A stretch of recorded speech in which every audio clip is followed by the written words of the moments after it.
Hey everyone, Mike B back here with another video. So I've got something that's pretty cool. I've been waiting for it for a couple weeks now. Got this with the last batch of inventory that I sold on my website and decided to keep one for myself because they're so cool.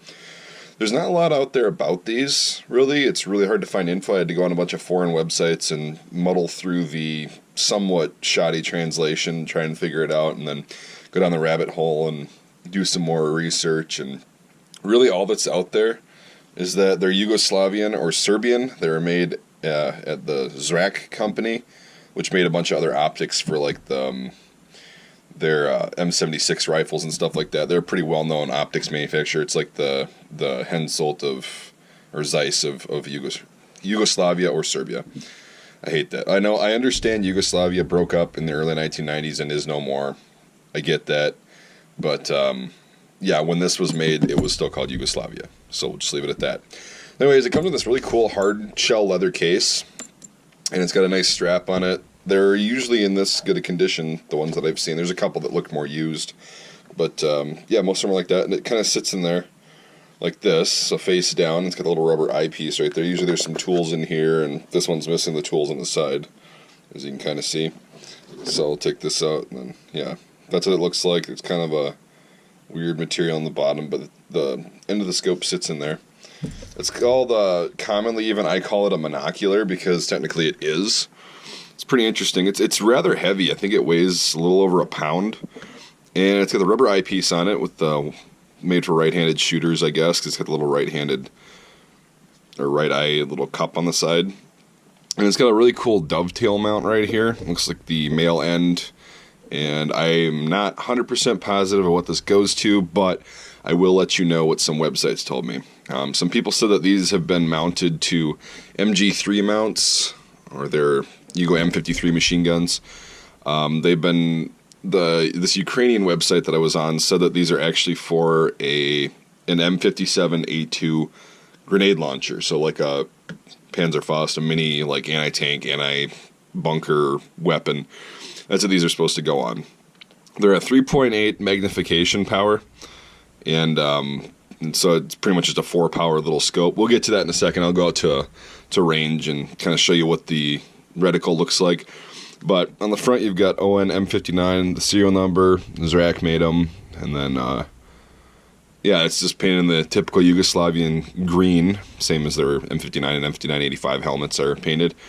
Apparently these were still being seen used in the 90s during their little conflict that they had there. So, yeah, they were used from about the 1950s until the 1990s, and then a lot of these were surplused out. I don't think anybody really knows what these go to, like 100%. I think it's just a lot of conjecture. So I'm conveying this to you as just kind of a research tool, not actual facts of where this or what weapon these go to, because it sounds like they've been seen on multiple weapons platforms. Maybe there's another variation of this, but who knows. So yeah, there's looks like a stock number right there. Pretty interesting. This is just a knob that you can adjust the height of the reticle, the rangefinder. And speaking of the rangefinder, let's go do that right now. Okay, so this is what it actually looks like through the reticle. It's kind of hard to see. You can see the little rangefinder down there. It looks like the M76 scope a little bit, and then it goes up to 1, 2, 3, and 4. I guess it's 100 meters. I really don't know what it's for, what weapon system. It wouldn't make sense for a grenade launcher. It really looks more like for a rifle, because below the little arrow right there, you've got the like human-sized rangefinder to see how far away somebody is based on their size. And yeah. So you've got this, and it is almost a 4-power magnification, because if I take this off, you can see that's pretty far away. So it does do a fairly decent job of magnifying this stuff. So even if you don't use it on a weapon, it's still like a monocular. So that's I think people call it that, because they don't know what it goes to, and they're just using it for magnification purposes, which it does work. So alright, we'll get back to the technical part of the video. So there you have it, folks. It's just a pretty cool little thing. I sold these for, I don't remember what I even sold this last batch for, but they sold out really fast, so I am planning on getting more in the future. Might not be for a while. Hopefully they still have them. My supplier, that is. I think these sell for like usually $40, and I sell them for $35.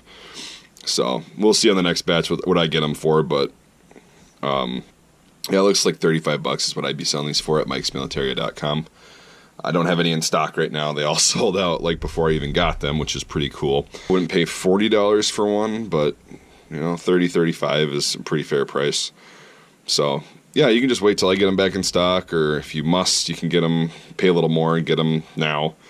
But yeah, that's pretty much the lowdown on what I know about the scope itself, or monocular or whatever. I call it a scope because it's a scope for something. But yeah, it's pretty neat. And like I said, this just literally, that rangefinder you saw and everything moves up, and then it moves back down. I had it almost down, so that's all that does, and I don't understand how that works exactly without it being on a weapon. So yeah, if you got any questions, I'll try to answer them. I mean, it's pretty straightforward. Just a nice little optic and pretty cool little handy thing for, you know, quick 4-power magnification. It's not very big. It's smaller than a set of binoculars, so yeah. All right, well, thanks for watching, everyone, and if you're watching this on YouTube, make sure you check out the link in the description to my Patreon so you can get first-hand exclusive access to videos before they come out, like this one. Had been aired on Patreon for a while before it actually was released on YouTube. You can see this earlier. I also do giveaways and stuff, and do videos that I don't release on YouTube. I put them on there. So yeah, check out my Patreon, become a supporter. I appreciate you watching. Like and subscribe to the YouTube channel as well, and we'll see you next time.